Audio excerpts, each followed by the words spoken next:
Welcome to a new channel. This is Artem at home, and in this channel I am going to kind of just be making MMA content and maybe even some non-MMA content that just isn't necessarily related to prediction videos. So in this video, for example, I'm going to be talking about Marcus Buchecha as well as other signings that the UFC have been making recently, and kind of just in general, I think that you could think of this channel as more of an opinions channel instead of a predictions channel, and sort of kind of along those lines. It kind of just gives me freedom to just kind of make the content that I want to. The way that I kind of relate this channel is almost to, and this is what I was inspired by, was actually a NBA channel called Just Ballin', which is run by a guy called SROS, who has a massive channel with his NBA opinions and stuff, and then his Soros channel is like a podcast where he uploads half an hour long videos just kind of talking about other stuff along the basketball world. I'm going to make this like that, except for the UFC style of stuff. I'm going to probably upload my hot takes, some UFC news as it comes along. And the reason why I'm going to be making a completely separate channel to do this is just because I feel like the audience that I have grown on my main channel, Artem MMA, over the last 4 years, specifically only really want to watch prediction videos.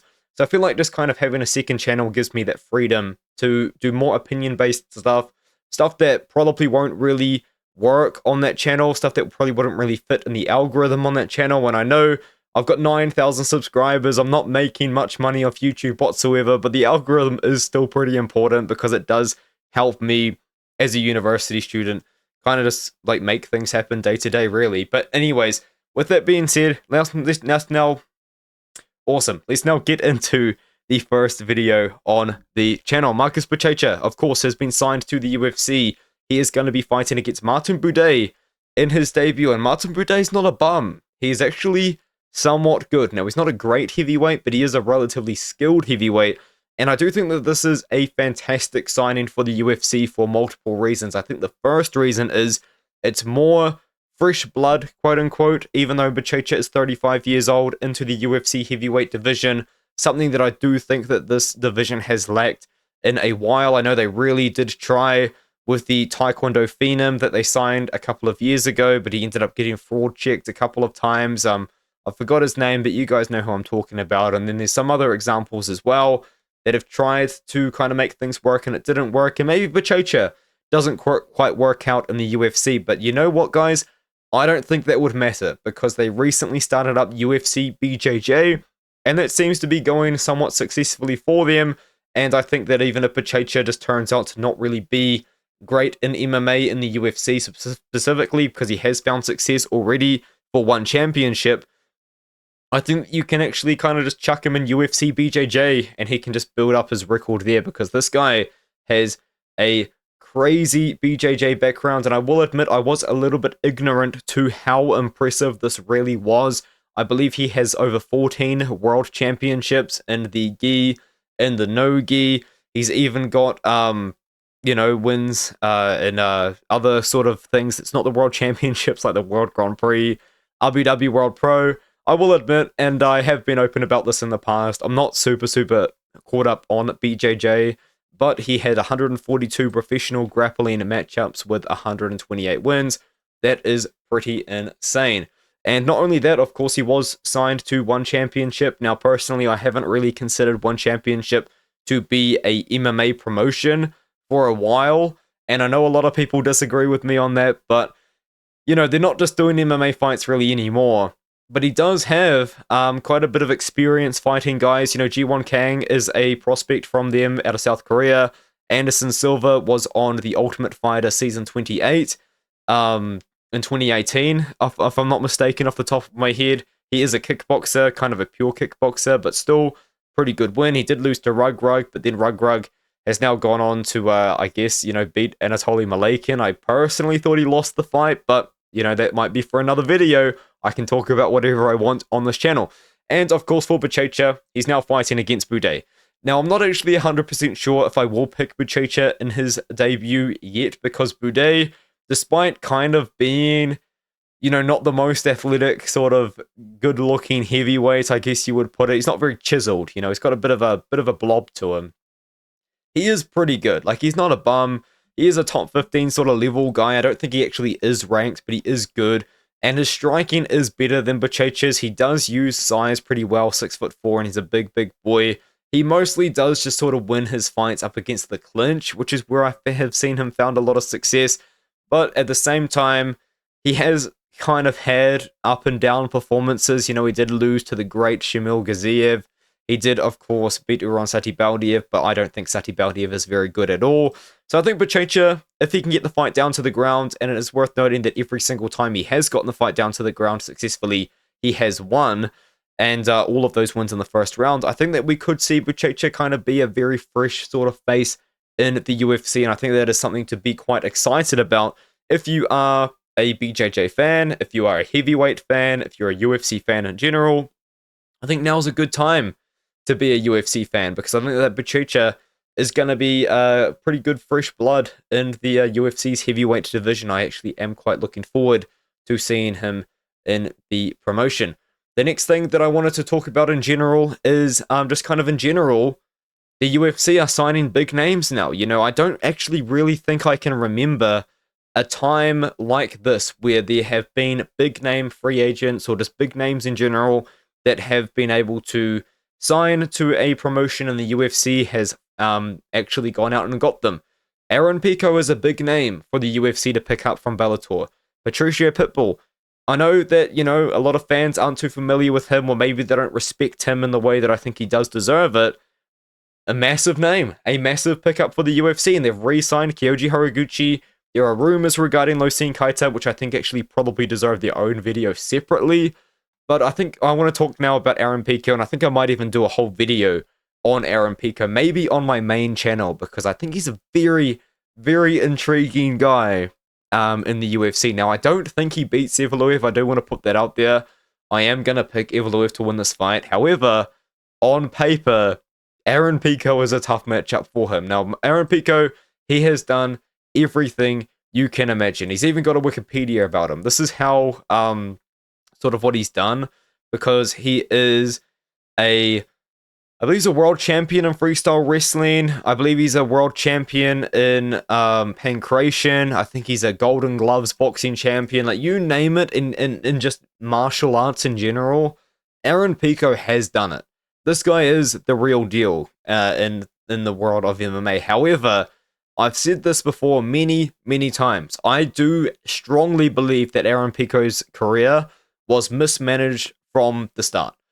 They signed him. He never had an amateur career. You know, maybe he didn't need an amateur career. However, Bellator signed him, and they threw him in there with Zach Freeman. Now, Zach Freeman at the time, he wasn't expected to win, obviously, but he just threw himself in a guillotine and he lost.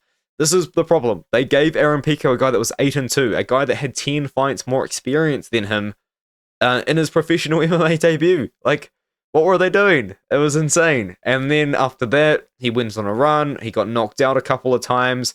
Not good, because that is actually a concern about Aaron Pico in general right now, is the chin still. The chin is a little bit dusty. He does have a lot of good wins in Bellator. I mean, I'm just going to point them out. Leandro Higo, the win has aged absolutely terribly, but a very good win. You can even go through Justin Gonzalez, once again, a poorly aging win, but a good win. Adley Edwards coming on short notice and gave him a lot of problems.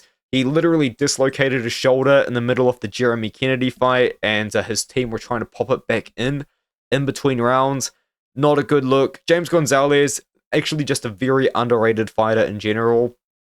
Carvalho, once again, I think he's underrated. I mean, he's chinny as, but he's still underrated. Aaron Pico's good. He just has not fought anyone as good as Moza Evloev, of course, but he does, in my opinion, genuinely hold a striking advantage here. He's got strong boxing. He's got the power to potentially knock out Moza Evloev, and I think if he's going to beat Moza Evloev, that's how he's going to need to do it. But I just think that Evloev, I think he's even going to have a size advantage over Pico here, and I think Evloev's going to be able to get the wrestling going. But that wasn't the point of the video. It was just to talk about the UFC now signing big-time free agents for the first time in a long time.